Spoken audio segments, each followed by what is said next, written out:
솔베이지의 노래, 김동석의 바이올린 연주로 들으셨습니다. 수행을 열심히 그리고 규칙적으로 하되 절실한 마음으로 행하는 동안은 평화로움이 가득해져서 외적인 세계를 갈구하지 않게 된다 하셨어요. 그죠? 열심히 규칙적으로 하지 않으면 가만히 앉아 있다가도 이따가 뭐 해야 되는데, 이따가 거기 가야 되는데 기름 막히지 않을까, 뭐 이런 별 생각하지 않아도 되는 그런 가지각색의 생각들이 막 일어나잖아요. 그러니까 절실하게 규칙적으로 하는 요 두 가지가 아주 중요할 것 같긴 한데요.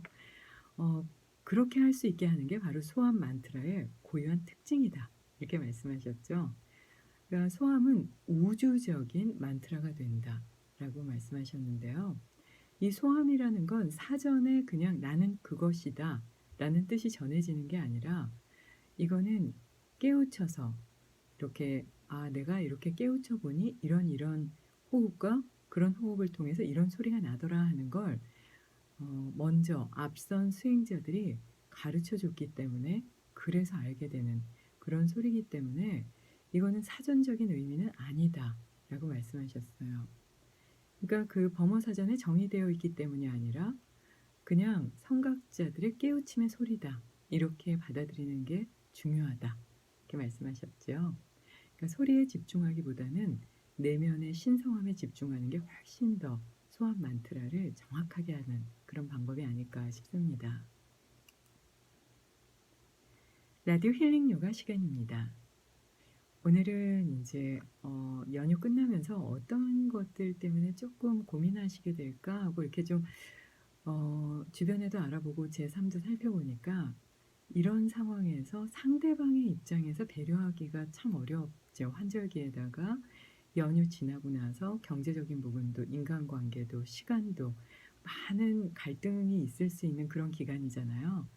그때 서로가 상대방의 입장에서 배려하고 서로가 상대방의 입장에서 말하고 행동한다면 많은 문제의 폭을 줄이면서 나에게 있어서는 스트레스를 줄일 수 있는 그런 방법이 아닐까 싶어서도 준비를 했고요. 모든 철학서 그리고 깨달은 분들의 말씀, 종교서에 보면요, 상대방의 입장에서 생각하고 말하고 행동해라 하는 게 기본으로 전해지죠. 노자, 장자, 공자님도 이런 말씀을 다 똑같이 하셨더라고요. 그러니까 이런 앞선 분들이 모두 다 "내 입장에서 해석하면 안 돼. 상대방의 입장을 먼저 바라봐." 이렇게 강조하셨던 건 반대로 우리가 모두 다 이기적인 마음을 갖고 있기 때문이 아닐까 싶어요. 그래서 "이기적인 유전자"라는 책도 있죠. 그래서 당연히 "이기적인 유전자가 있는 거다." 이런 쪽으로 이제 글이 이어져 가는데요. 무엇보다 이기적일 수밖에 없는 게 '내 생명을 유지하기 위해서는 우선은 나를 보호해야 되기 때문이다.'라고 보는 측면들이 많이 있습니다.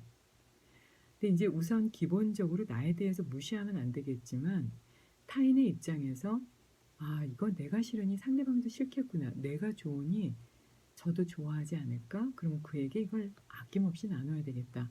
이렇게 보고 삶을 본다면 어 우선은 서로가 상처받을 일도 없고요. 큰 문제들 그리고 소소한 문제들이 해결되면서 자유로워질 수 있다고 보는데요. 삶에선 이런 말을 지워야 된다고 해요. "아 뭐야. 나 같으면 저렇게는 안 해. 저보다는 더 잘하지. 아유 한심해라. 머리가 나쁜 거야." 뭐 이렇게까지 얘기하시는데요. 이렇게 생각하고 머릿속으로 말은 하지 않아도 가슴에서 머리에서 그런 생각이 조금이라도 일어났다면 이미 나는 주변에 문제를 일으키는 트러블 메이커가 되어 있다라고 생각해도 맞다고 합니다.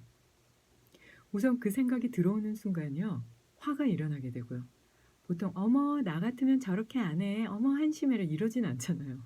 "어우 난 저렇게 안 해." 이러면서 밑바탕에 약간 화와 짜증이 '아 답답하다.' 이런 생각과 함께 또 화도 오지만 무시하는 마음도 있죠. 상대방에 대해서 인격적으로 약간 무시하고 등 돌리고 밀어내는 그런 마음도 갖게 되는데요.